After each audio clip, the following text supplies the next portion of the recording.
શાસ્ત્રમાં જ કોઓપરેટિવનો કન્સેપ્ટ છે.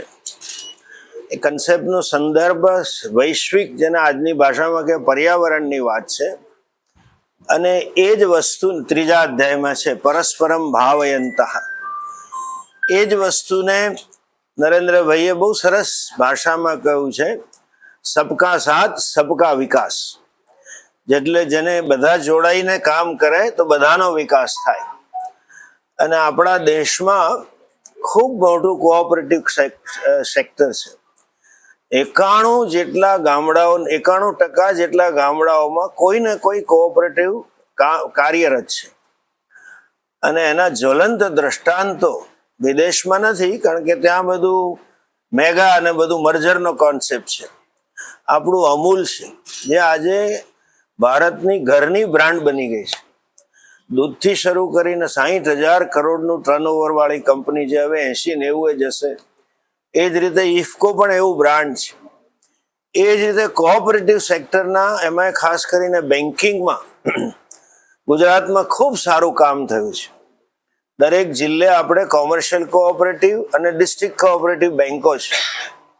અને એ બધી બેન્કો નાના માણસને, એ તો હવે આ સરકાર આવ્યા પછી ઝીરો બેલેન્સમાં એકાઉન્ટ ખોલ્યા અને બધું એક્સેસિબલ થયું, પણ નાના માણસને ધિરાણ આપવાથી માંડીને બેન્કિંગ અને ડિપોઝિટની શિક્ષા આપવાનું કામ આ કોઓપરેટિવ સેક્ટરે કર્યું. લોકો ઘરમાં, સોનામાં, ઘઉંની કોઠીમાં એમાં પૈસા રાખતા હતા.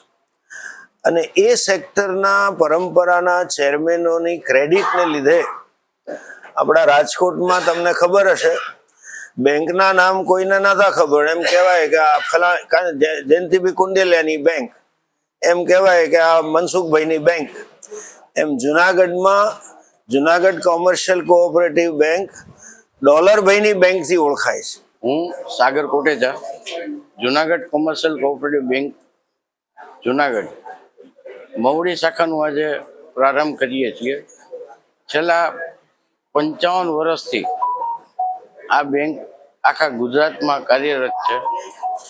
1971માં આ બેંકની સ્થાપના થયેલી, 1 બ્રાન્ચ અને 3 કરોડની ડિપોઝિટ સાથે.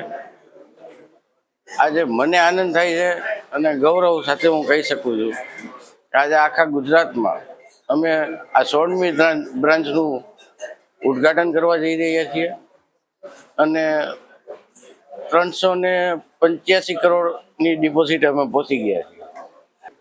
આપણે લોકર સુવિધા પણ છે.